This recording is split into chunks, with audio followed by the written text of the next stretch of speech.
everyone. All right, apologies for the poor production quality again, but I am going to try to this time give you a little extra practice and guidance for doing multi-step conversions.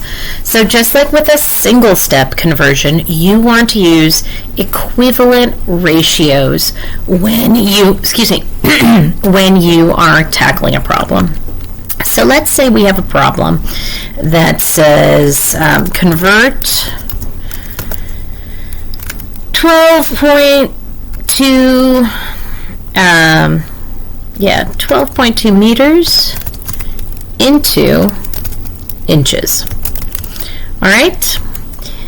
Now that's our direction, and we're going to look at that and think, all right, well, what am I? What have I got and what am I looking for?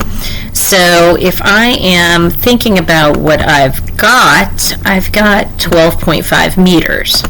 That's what I'm going to start with. Let's make that a nice little blue. And then the label that it wants me to change it to, but keep an equivalent value, is inches. So we're going to go ahead and make that guy red.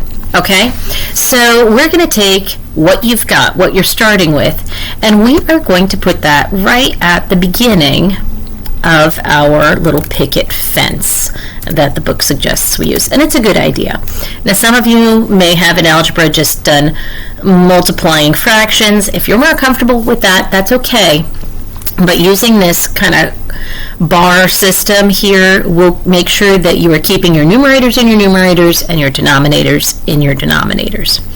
All right, so when we do a conversion, we want to look at almost in a way, not exactly, you want to think of your labels a bit as if they're variables. Like if this were 12.2x and I wanted to cancel out my x's, well, I would find a way, some sort of ratio for me to put x in the denominator and cancel it out. So what sorts of things do I know about when it comes to meters and inches? Well, a very easy ratio that I know of, an equivalent ratio, is we've talked about 2.54 centimeters equals 1 inch. All right, you guys also know from our work with prefixes in the metric system that 100 centimeters, let's give you a little space there, equals 1 meter. All right, given what we know, the 12.2 meters, and we want to get it into inches, and then I've got these guys here,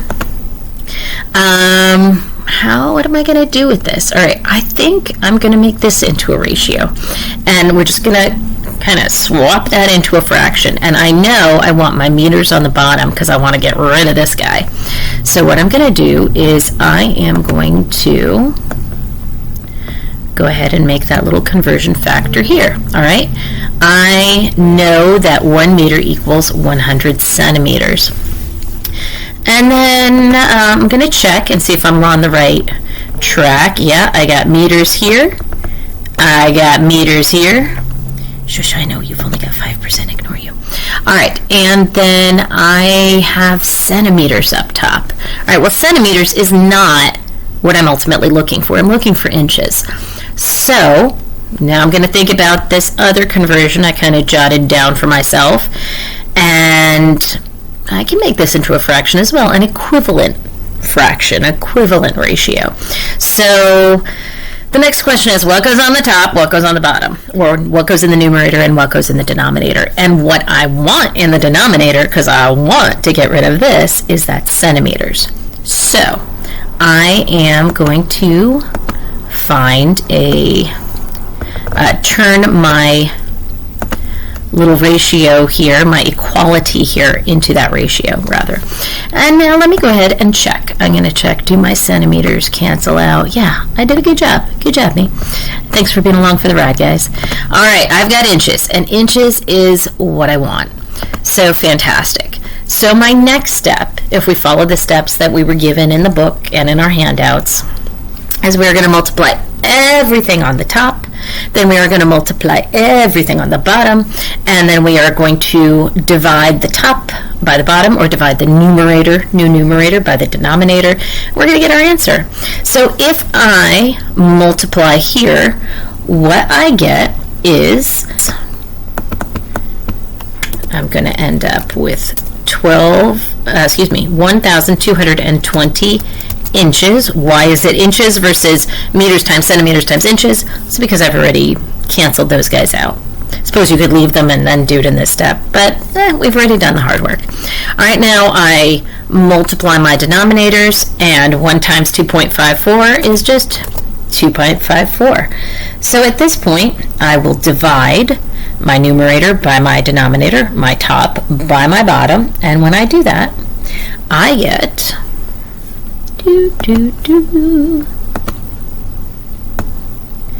I get 480. We'll call it 0.31. We're going to be learning about significant digits yet, so this is good enough for what we've got now. And look, all right, we started with 12.2 meters. We've got 480.31 inches, and that kind of, that's pretty much it.